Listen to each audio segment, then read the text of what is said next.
Welcome back. So for half the league, the season is finished now, the regular season. For the Central Division, it's completely finished. For other divisions, it's close. The only one that's not close is the North. And all playoff positions are now decided in terms of who's going to make it. We don't know all the matchups yet, but we know some of them. So, on that note, we're going to start off with a game that had absolutely no bearing on the rest of the night. New Jersey and Philly. So, for Philly tonight, I think it's a matter of you want to finish on a winning note. You want to finish above 500, right? You want to have more than a 500 record. And they did that. And I think for Philly going into next year, they're also a team that I hope don't overcorrect. Tear things down. I think you're making a mistake. I think that Philly's closer than the record might show. It was the 500th game ceremony for Elliott. He had a pretty good 500th game, too. Wedgwood denies JVR early, but then Zacha opens the scoring from Hischier and Brad at 3:29, so it's 1-0 New Jersey, and then Kuokkanen scores at 5:21. So the Devils came out really, really strong. They were up 8-2 in shots 7 minutes into this, and it looked like they might just blow out the Philadelphia Flyers in their last game. Lindblom fires one wide, but Farabee would answer. He scores from Hayes and Allison at 13:44. That Allison kid, again, pretty impressive tonight. He's going to be in the lineup regularly next year, I would think. And it was a nice pass and a good deke on the goal by Farabee. The Flyers then press with 4 minutes left. At 2.9 seconds left in the period, Gostisbehere actually draws a power play. So we go to the second period. Wedgwood really sharp during that penalty kill. The Flyers would get another power play. That was killed off, and some good shot blocking from the Devils during that power play.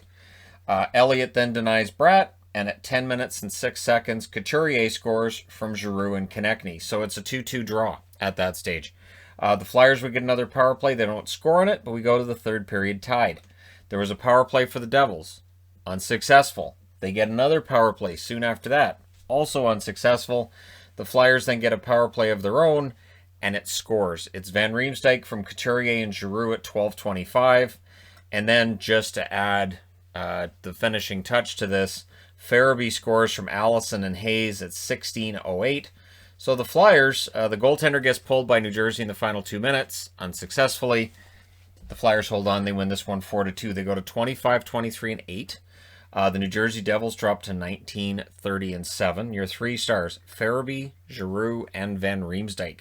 Shots, 11-10 New Jersey in the first. Remember, they had an 8-2 lead in shots at 7 minutes, so Philly really fought back from that. Then Philly outshoots them the rest of the way, 10-8 in the second and 11-6 in the third. Final shots, 31-25 for Philadelphia. New Jersey 0-2 on the power play. Philadelphia 1-4. Hits, 19-9 for Philadelphia. Block shots, 20-14 for New Jersey. Wedgwood saves 27 out of 31. Elliott saves 23 out of 25. And again, it was a nice pregame ceremony that maybe caused Philly to come out flat, but once they got things going, they won the game. So good on them. They finish again above 500, and I don't think the sky is falling for Philadelphia as much as it may be for some of the other teams that missed the playoffs. Next up, so this is not pretty. This is not like a game that Montreal's going to look back on and go, man, did we ever prove that we are going to be awesome in the playoffs? There's already articles now about how it looks like both series in the North could be fast. That both Winnipeg and Montreal backing into the playoffs as badly as they are, which, again, it comes back to my power rankings. I haven't seen anything since then to make me say, you know what? No, I'm underestimating both Montreal and Winnipeg. It's tough. So Evans looks good. He had no goals coming into tonight in his last 40 games played. Habs get a power play. That was a no. The shots were 3-2 for the Oilers at 8 minutes. But then Evans ends his drought from Lehkonen and Byron at 9:32. That was Byron's 200th point. I'm really glad that Jake Evans gets a goal. He's played really well the last few weeks. He just hasn't had any luck around the net. So hopefully this is a good sign going into the playoffs. But James Neal would answer 20 seconds later. McLeod gets his first NHL point on the assist on that one, and Chase on with the other assist at 9:52. And then Nugent Hopkins puts the Oilers into the lead from Yamamoto and Draisaitl at 13:29. And I put right underneath that, the Habs won a playoff spot, right? Like, it's just, this is what happens. Just they get a lead, and then all right, and then the other team gets the lead. So I really don't know. The Oilers press with 4 minutes left. They also get a late power play. That was unsuccessful. That was their only power play in the game. Remember, the Oilers already have second place locked up. They didn't really have anything to play for tonight. Second period, first shift, had a chance for the Habs. They'd get a power play. It's unsuccessful, but Byron scores, gets his 201st point from Lehkonen and Evans at 5:56, and that line was excellent tonight for Montreal. Cahoon would answer from McDavid at 9:26, so McDavid's not even trying and he's getting points. It's just ridiculous. With 3 minutes left, the Oilers get some pressure, but we're going into the third period with the Oilers up 3-2. And all I keep thinking is, if Montreal doesn't win either of these games, and they don't get a point in either of these games, it's just going to make the series between Calgary and Vancouver that much more torturous. So, yeah, Cahoon had a rush chance stopped in the third. The Habs scored, but that's determined to be offside, because of course it is. Anderson has a break. Koskinen makes the save there. Kotkaniemi then whiffed on one. The Oilers would end up clearing it out. Shot bounces then off Koskinen's head and over the net. So it just wasn't going their way until Lehkonen scores from Evans and Sherratt at 13:04. That is the first 3-point game for Evans in his career, and it's good. Allen then denied Kulikov. I almost said Kulikov, which is how Jack Edwards was pronouncing it earlier in the year when they were against New Jersey. I was thinking, who's Kulikov? So it's Kulikov. Suzuki then had a shot stopped with 1:20 left, but we go to overtime. And as soon as it goes to overtime, you see the Habs high-fiving each other at the bench. A little bit, not a lot, not over the top, but they know with that point, they clinch a playoff spot. The Flames and the Canucks are officially eliminated. Toffoli had a narrow miss in the overtime. Tyson Barrie ends up hitting the post. Caulfield dangerous again, but who scores it? Right, Connor McDavid from Draisaitl at 2 minutes and 42 seconds. So that's 102 points for McDavid. Just 2 points, no big deal. Edmonton wins this one 4-3 in overtime. They go to 34-18-2. Montreal 24-21-10. They clinch a playoff spot, but yeah, they're really backing in. And so's Winnipeg. So they still gain a point on Winnipeg tonight, because of course they do. And I could see both of them getting swept in the first round. 3 stars, Evans, Byron, and Lehkonen. Shots 13-9 Edmonton in the first, 13-9 Edmonton in the second. In the third, Montreal outshoots them 10-7. Both shots in overtime were Edmonton's. 35-28 were the shots in favor of the Oilers overall. Edmonton 0-for-1 on the power play, Montreal 0-for-2. And as for the 3 stars all being Habs when they lost the game, I'm fine with that. They clinched a playoff spot. It's at home. No fans there, so it's fine. Hits 24-21 Edmonton, block shots 16-13 Edmonton. Koskinen saves 25 out of 28. I didn't think he looked great, but Montreal couldn't take advantage of it enough. And Allen 31 saves on 35 shots. Good game by Allen, but in the end they lose the game in overtime, and we'll see how things go for them in the playoffs. But officially, the chase is over. All right, next up, the Islanders and the Bruins. So this was a matchup to decide whether or not the Bruins finish third. They can catch Washington in the game tomorrow for points, but they lose the tiebreak on regulation wins. So tomorrow's game between Boston and Washington is now meaningless. But that being said, let's go through this one. The Islanders also kind of backing into the playoffs, and I don't know what to expect from them in the playoffs. I have more faith in them being able to just turn it on than Montreal or Winnipeg, but again, that may just be maybe just being blind to the whole Barry Trotz effect, and maybe it doesn't work out for them. So back and forth chances at 5 minutes in this one. The Bruins pressure ends up drawing a power play. Varlamov denies Smith. The Bruins pressed with 7 minutes left. It was a good period of hockey. Wallstrom fires one wide. Pretty fast game, which is the Islanders' style, right? Late power play for the Bruins. It then becomes a 5-on-3, and a 5-on-3. They score on it. Hall from Krejci and Marchand at 19:21. But then there was a post for Cizikas during the 5-on-4 that followed, and he draws a penalty to make it a 4-on-4 penalty. So second period, they end up with a 4-on-3 for the Islanders. A lot of penalties there. And they score on it. It's Wallstrom from Barzal and Leddy at 1 minute and 38 seconds. And so tie game until Marchand scores from Krejci and Pasternak at 6:15. Great three-way passing there to lead to that goal. But again, the Islanders do not stay down. Barzal scores from Pulock and Beauvillier at 8:31. And then the Islanders were pushing for the lead after that. Kasha took a big hit from Leddy, but Andre Kasha got back up, and he looked relatively good. So this is his return to action, and he looked good. We'll see if he plays tomorrow, because, again, it's back-to-backs, right? So Boston, in a game where it doesn't really mean anything, may rest guys like Kasha. Maybe he ends up playing more because other guys get rested. Much better period for the Islanders. It's 2-2 after 2. Third period, Bruins press at 2.5 minutes. In fact, the shots were 5-0 in their favor 5 minutes into that period. Sorokin denies Lazar. That's right. Varlamov did not start the third period. He was out with an upper body injury. It shouldn't be bad, but I had to laugh on Twitter. There were Islander fans saying he probably just hurt his back carrying the team. So I thought that was humorous. No Islanders scoring chances through the first 7 minutes. So he gets Sorokin into the net, and you're like, yeah, so you're on your own. We're not getting scoring chances. Mayfield had a chance that went wide. McAvoy and Nelson had some unpleasantness that led to 4-on-4. McAvoy was getting into it with a few different members of the Islanders in that third period. End-to-end play during that 4-on-4. Things get kind of scrummy with 3 minutes and 7 seconds left. The Islanders pull the goalie with 1 minute and 30 seconds left. That's right. In a tie game, the Islanders pulled the goaltender, which may have confused some watching the game, and it was because they needed to win in regulation. They couldn't let Boston have a point, and so they needed that regulation win, and they don't end up getting it. It ends up going to overtime. Now, in the overtime, the Islanders had the puck control early. They didn't end up getting a shot. McAvoy then had a shot that deflects out, and then there's an overtime winner. Who gets it? Taylor Hall. From Krejci and Riley at 2:53. Hall had a great game. He ends up being the first star. Marchand the second star. Barzal the third star. The Bruins are entering the playoffs playing very, very well. And so things look pretty good. And for the Islanders, again, we'll see if they can just turn it on with Barry Trotz, right?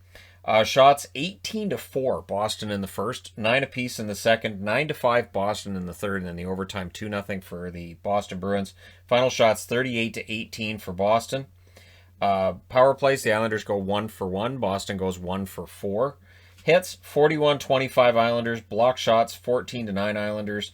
Varlamov 25 saves on 27 shots. Sorokin 10 saves on 11 shots, and Tuukka Rask 16 saves on 18 shots. And yeah, tomorrow we get Swayman against the Washington Capitals, and we'll see how that goes. That should be an interesting game just because it doesn't necessarily mean anything, but there may be message sending going on. Because we saw some of that tonight. Oh, look at the game that's next. Tampa and Florida. This is going to be a really, really rough first round matchup. This Battle of Florida, the amount of dislike these teams have for one another, it's high, and I think that's why we saw some suspensions and fines and all this. I think the NHL realizes this series could end up being a powder keg, and they want to get ahead of it. I really think that's what's going on here. But I don't think that necessarily what we saw tonight tells us that anything's going to head it off. We saw a total of 10 power plays in a game that was very chippy. Numerous scrums, and the Central Division's going to be just flat-out war in the first round. This series and the other one that we'll talk about in a bit here. So early chances were for the Panthers. First minute, the Bolts get a power play. It's a 4-minute power play that they get. They do not score on it. And it kind of felt like that was not necessarily the turning point, but it was a sign that Florida, they came to play tonight. Shorthanded chance for Duclair. Drieger was making saves. We then end up with things being 4-on-4. Some scrumminess happens after that. Not a surprise. Bolts go back to the power play. That was denied. The shots were 8-7 for the Panthers with 7.5 minutes left. And then at 15-19, Weegar. Mackenzie Weegar, who absolutely has had a career year this year, he scores from Lamico and Marchment.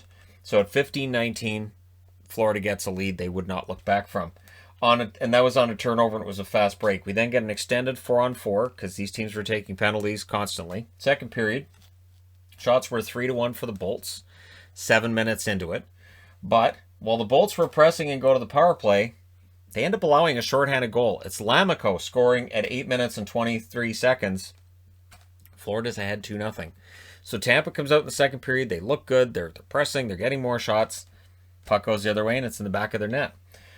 Panthers get a power play, and it's getting scrummy again after that. It's just These teams do not like one. There will be fights in the playoffs in the Central. No doubt in my mind there will be fights in the playoffs. Things get ugly with 6:18 left. We end up with guys pairing off. Connaughton had a fight with Walcott. The interesting thing is Walcott's a young player. Connaughton kind of just beats him up, and then he gets back up, and it looked like he kind of wanted to go with Connaughton again, and Connaughton's kind of like, what do you think? I just beat you up. Why are you... No. So...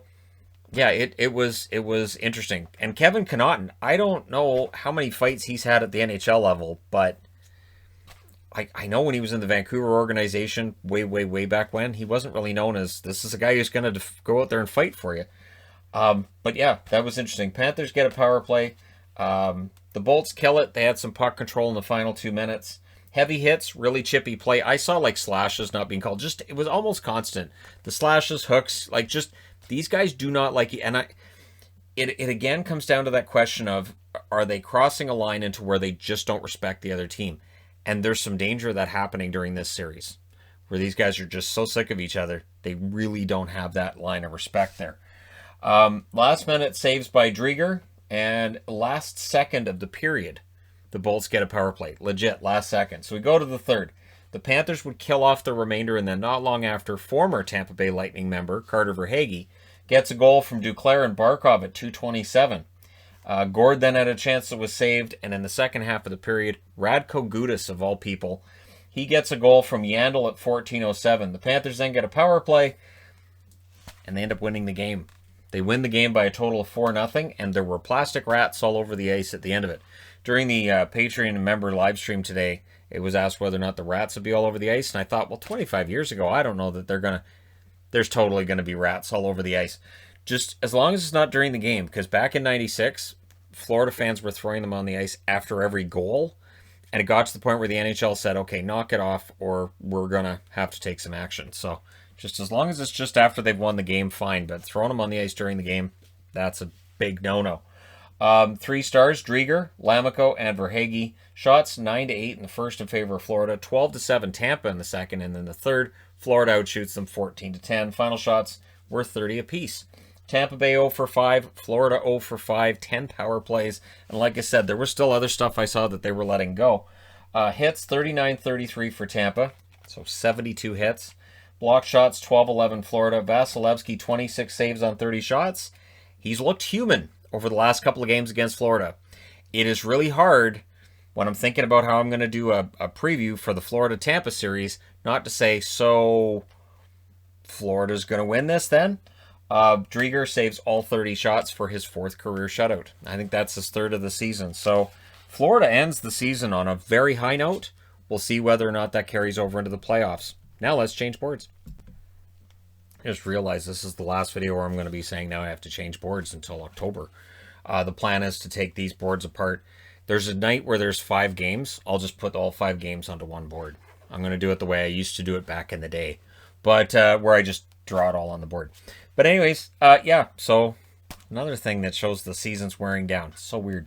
So the Canucks go into Winnipeg tonight, and they do what they've done this year. It's so weird because Winnipeg has owned the Canucks in Winnipeg every year until this season. And this season, the Canucks have now won 3 out of 4 in Winnipeg. This is a team that doesn't know they're supposed to lose there, and they play again there tomorrow. Winnipeg, they need to get this going. Because seriously, both Winnipeg and Montreal are backing into the playoffs badly. Winnipeg has now lost 9 out of 11 in regulation. This is no longer just a slump. This is a straight out just nosedive.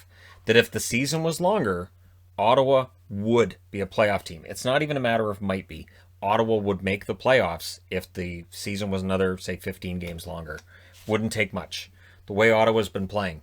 So there was an early Jets press. Demko makes the saves. Demko had an excellent game. And Höglander scores at 3:04. Great fast break goal by Höglander, who's not going to be considered for Rookie of the Year, but a lot of Canuck fans are going to be wearing Höglander jerseys next year, am I right? So the one thing, too, was Brossoit looked shaky in the first 5 minutes. So the Canucks do score again. Horvat from Pearson and Highmore at 7:21. Highmore is getting more comfortable in Vancouver, and he's looked better, I'll say, over the last 4 or 5 games. Not only that, the Canucks, for a team that's on this absolutely ridiculous schedule, they look good and fresh tonight. This is a team that looks much fresher than they did, I'll say, 4 games ago. But what happens is the power play happens for the Canucks. They get 4 shots, they don't score, and then the Jets do. Connor scores from Perreault and Scheifele at 10:44, and that makes it 2-1. And then Stastny had a shot that was saved as the Jets were pressing. Kyle Connor nearly gets a break late in the period. There was a late power play for the Jets that ends up with 1 shot. But coming out of the first period, it did feel like Winnipeg was on the verge of tying things up. Second period, shots were 5-1 for the Canucks at 6 minutes. Now the Jets might end up being locked into third place because, again, Montreal stumbles and staggers their way through right now. But they may end up fourth, and maybe they don't care if they play Edmonton or Toronto. Maybe it doesn't matter to them. But it should, right? Teams should be giving that effort the whole way through. But yeah, the Jets would go 13 minutes between shots, and then they would wake up. They were pressing. They end up getting a power play out of that pressure. They don't score during that. Nate Thompson then can't bury one. They end up with a power play before the period's out. It doesn't score. We go to the third period. Demko was tested in the first minute. Besser ended up going down. He took a knee to the helmet. But he was, I believe, okay. Again, there was a lot going on at this point. Shots were 2-0 for the Jets at 4 minutes. And then the knob of Demko's stick made a save. So that was close. Then there's a post for Höglander, and he takes that personally, and he puts one in off Josh Morrissey at 10:15. He was trying, Besser did stay in the game. He was trying to feed Besser with that pass, and it ends up going in off Morrissey. So the app told me it was Besser at first, and I'm yelling at the app. No, it wasn't. It was Höglander, and then the app changed it, so it hurt me. Connor then had a break. Demko absolutely robbed him. The Jets pressed with 4 minutes and 30 seconds left. Perreault was down. He collided with the boards, and then he got run over by a teammate as well. And that was after he collided with a Canuck before hitting the boards. It just, yeah. Then they pull the goalie with 2 minutes and 20 seconds left, and the Canucks hold on. They win this one 3-1. They go to 21-26-3. The Jets 28-23-3. And again, the Canucks are officially out. But you know what? I'm going to really have fun with the Flames-Canucks games. I don't care. I'm going to have as much fun with the Flames-Canucks games as possible. Even if they're taking place during the playoffs, which they will be, I'm going to have fun with it. I hope people tune in for those reviews because they're going to be fun. 3 stars, Höglander, Demko, and Horvat. I don't think I'm going to use this format for those games. Shots, 14-13 Vancouver in the first, 14-10 Winnipeg in the second, 13-7 Winnipeg in the third. Final shots, 40-31 for the Jets. Power plays, Vancouver 0 for 1, Winnipeg 0 for 3. Hits, 25-17 Winnipeg. Block shots, 18-13 Winnipeg. Demko, 39 saves on 40 shots. Brossoit, 28 saves on 31 shots at the other end. And I believe this is the first time the Canucks have actually defeated Laurent Brossoit in his career. So there you go. Just one of those trivia things, right? But then again, Winnipeg has just owned the Canucks for a long time, so that doesn't really surprise me at all. Next up, Nashville. What is there to say about Nashville right now? This is a wagon. This is what a wagon looks like. This is Nashville country, right? Somebody's going to scream that in my city because they did in 2017. So I was wearing a Kings jersey. Bloody weird. Anyways, I don't even cheer for. I even had to yell back. I don't even cheer for the Kings. I don't care. It's not Nashville country. I don't think Nashville's putting their farm team here. But anyways, yeah. So Nashville tonight. Is it sending a message? Like, this is 2 in a row.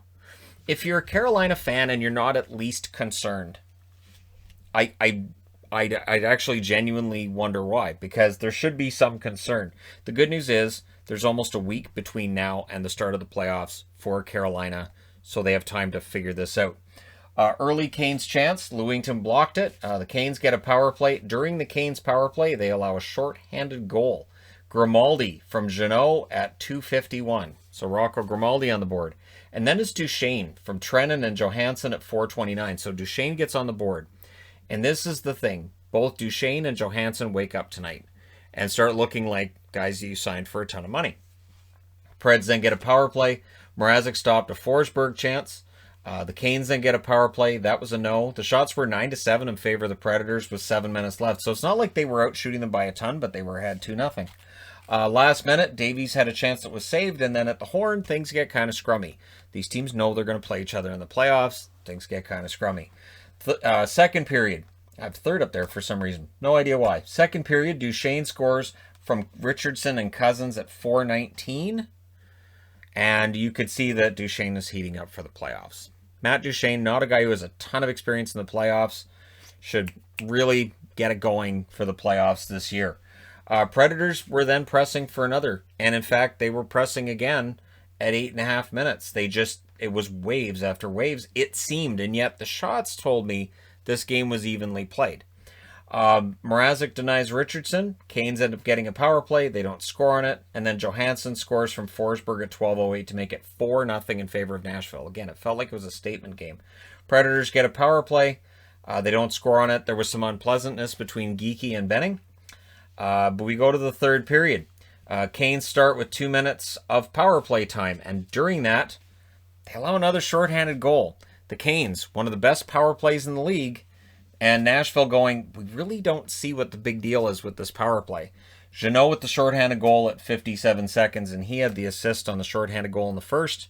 Kind of a big deal right there.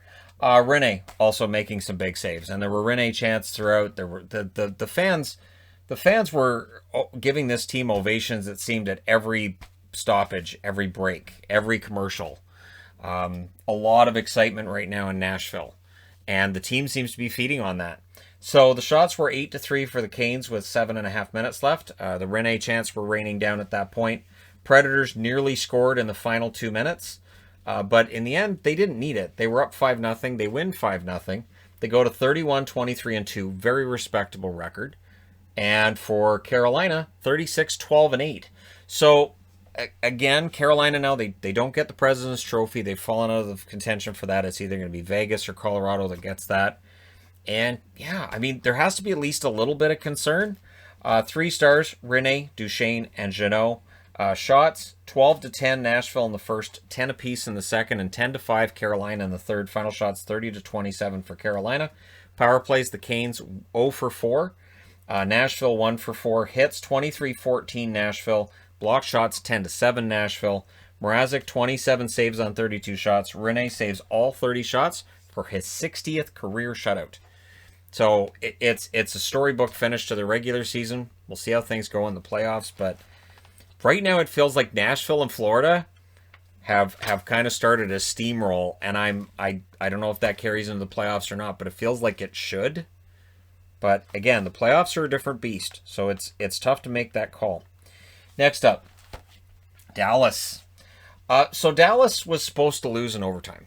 And I saw this game going in overtime, and I went, all right, so an overtime loss would be the perfect way to finish the season. But nope.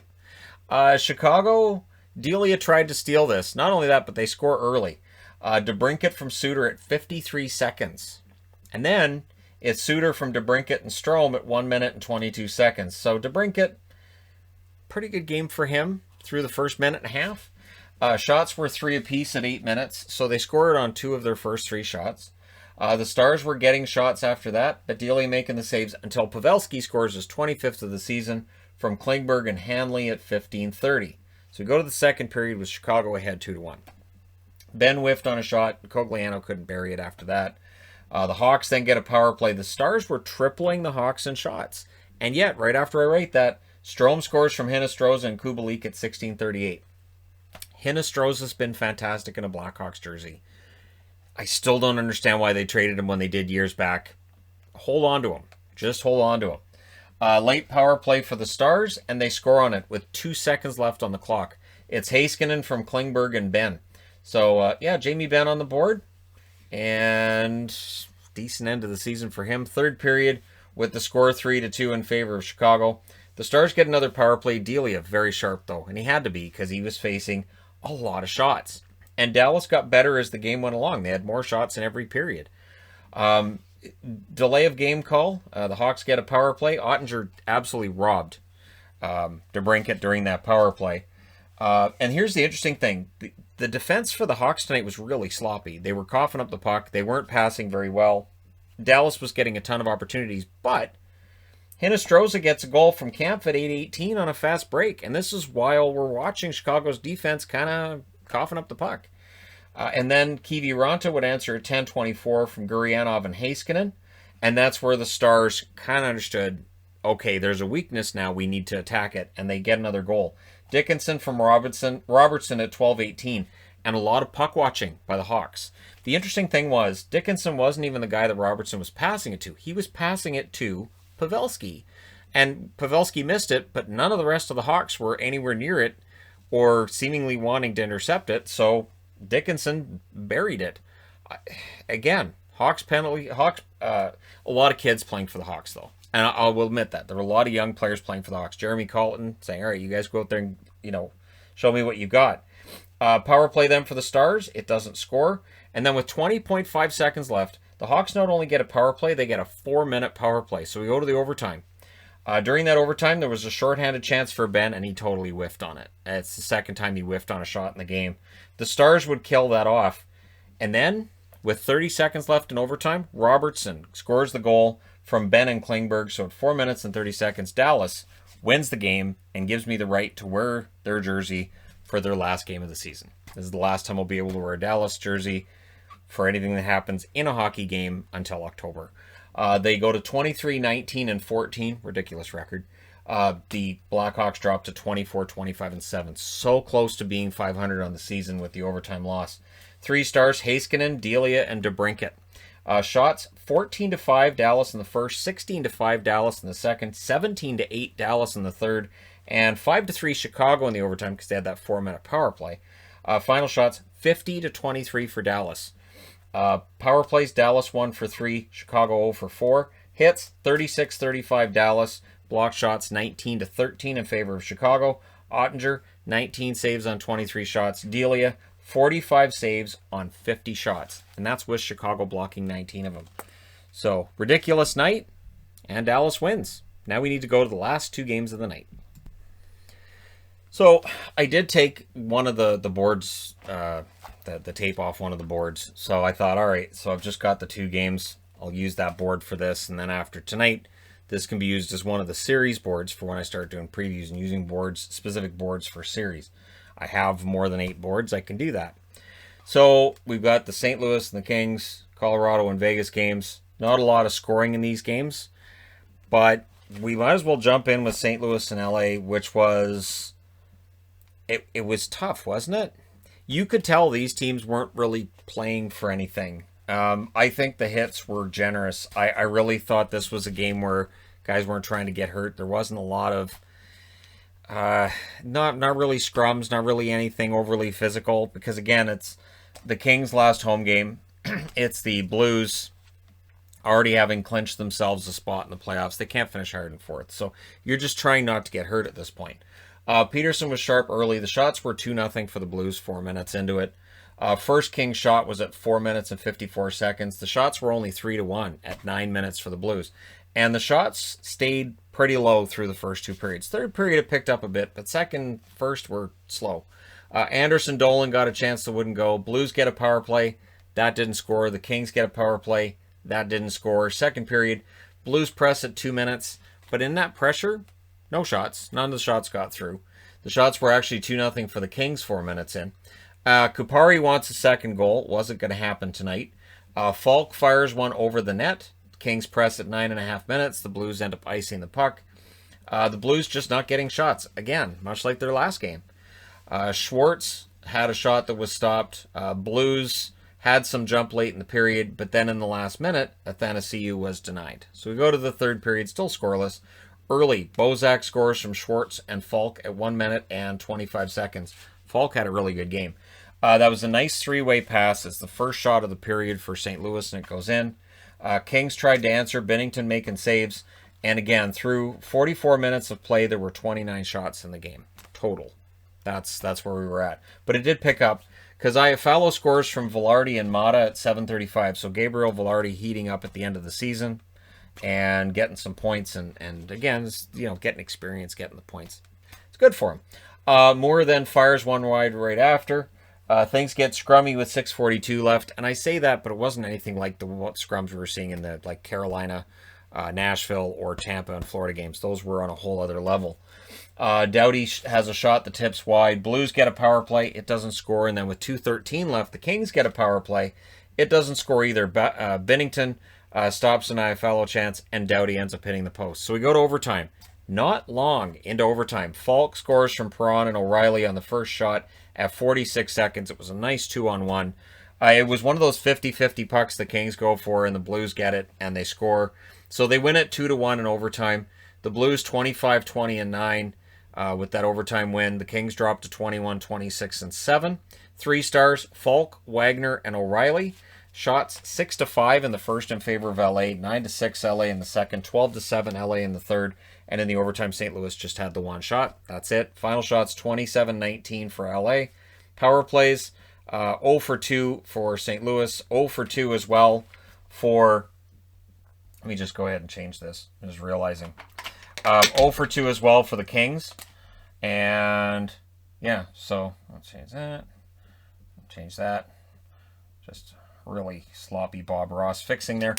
Hits 22-18 St. Louis. Block shots 17-16 St. Louis. Binnington saves 26 out of 27. Peterson saves 17 out of 19. 17 out of 18. 17 out of 19. See, I just messed the whole thing up. Like, I had 16 at... No, there was 19 shots. So he saved 17 out of 19. Not quite a 900 save percentage, but close. And, yeah, so for the Kings, they lose their finishing game at home. They did have a nice moment with Anze Kopitar after where he addressed the crowd. I thought that was kind of nice because they're, you know, fan appreciation nights. The fan appreciation nights this year are completely different because, of course, you don't have as many fans in attendance. Fans don't come out on the ice and interact with players, so the shirt off my back thing isn't quite what it was. But you know what? The way that they're doing it this year, the way Pittsburgh did it, where they have, like, you know, it's like a raffle you're entering, I think that's fantastic. I really do. I think that's fantastic. It's nice when people go out on the ice and they get the shirt off their back, but that idea kind of has some legs to it for me as well, because it means if you're a fan at home, you can enter and you can win, and they send you a jersey, and that's really, really cool. So, yeah, I don't know. We'll see if it sticks around next year. Next up, Colorado and Vegas. Now, Vegas has cap problems, and the cap problems showed up tonight because Martinez isn't in the lineup, Krebs isn't in the lineup. Basically, they had 15 skaters. You're supposed to have 18. So, you know, 11 and 7, or, you know, 12 and 6, 13 and 5, however you want to do it. So they were 3 skaters short. And I thought as this game went along, it showed more and more. So early shots were for the Abs. Roy was then denied at the other end. Vegas gets a power play. That's killed off. The shots were in their favor for Vegas, 7-4, 8 minutes in. And then Pietrangelo would score from Haig and Stone at 8 minutes and 11 seconds. So 1-0 for Vegas. There was an extended 4-on-4. Vegas then gets a 4-on-3 out of that. Tuck has a penalty. That means 11 seconds of 4-on-4, and then the Avs would get a power play. It was a lot of penalties in the first, not through the rest of the game, though. Vegas kills that off, and then Smith and Kolasar had shots after they killed that off. Second period, Grubauer held on to a good shot from Tuck. Leonard saves a Kadri shot. Vegas with a bad line change there. It's just one of those line changes that, again, you're down to 15 skaters. That's going to happen because you're having to change things up, and guys might get tired, and you might be going in a different order or more frequently or less frequently. It's just, yeah, kind of a mess. And some unhappy chatting takes place at this point between the Avs and Vegas. I'm assuming the Avs were like, where is everybody? And Vegas were like, shut up. That's where they are. So Grubauer denies Pietrangelo. Notice you got a lot of room on your bench. You got a lot of room on your bench. Shots were 7-1 Vegas at 6.5 minutes. But puck goes the other way. Burakovsky scores his 100th goal at 7 minutes and 4 seconds from Kadri and Newhook. Newhook has fit in very well with Colorado right away. It'll be interesting to see what kind of a wrinkle he adds for the playoffs, as it will with Krebs for Vegas, because in the playoffs you don't have a salary cap. You can put everybody together.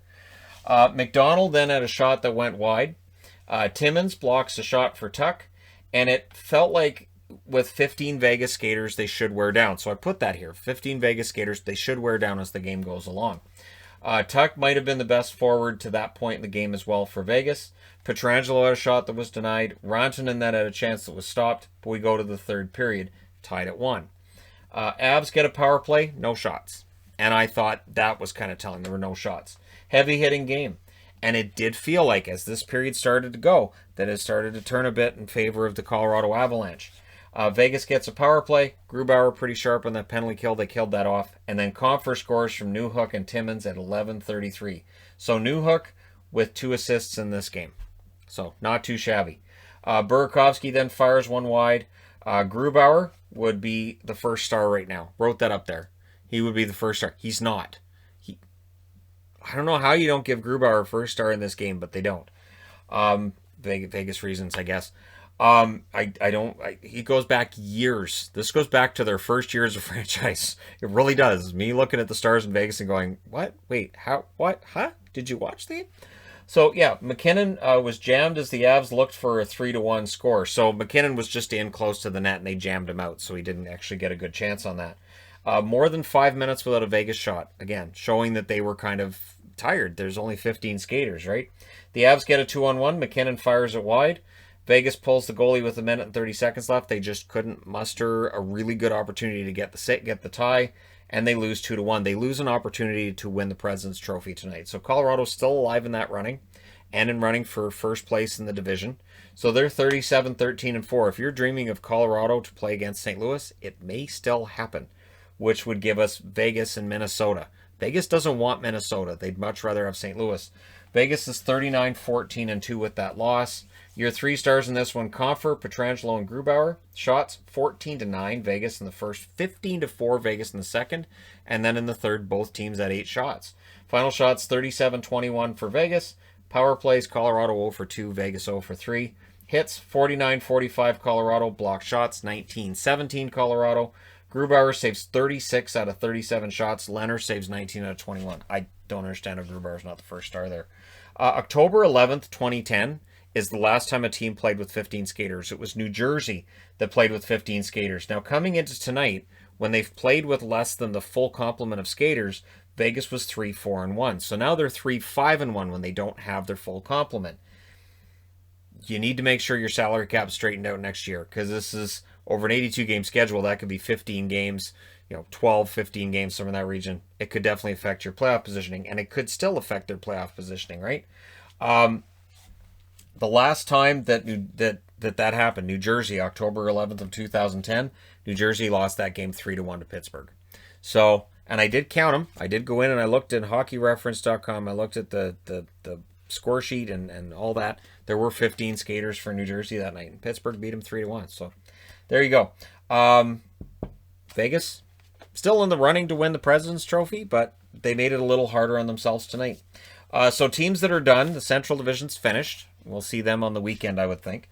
Arizona, Anaheim, Pittsburgh, the Islanders, the Rangers, Philly, New Jersey, and Buffalo are also all done their season. So if you didn't hear me mention them, if they're in the North, then they're still playing. Game 1 of Boston versus Washington's been announced for Saturday at 4:15 Pacific, which is 7:15 Eastern. And gotta admit, I'm kind of excited. That's great. So the playoffs officially start on Saturday. And now that Montreal's clinched, they can start just scheduling things out once everything's confirmed. I think they wanted to wait until Calgary and Vancouver were officially eliminated to really get that started.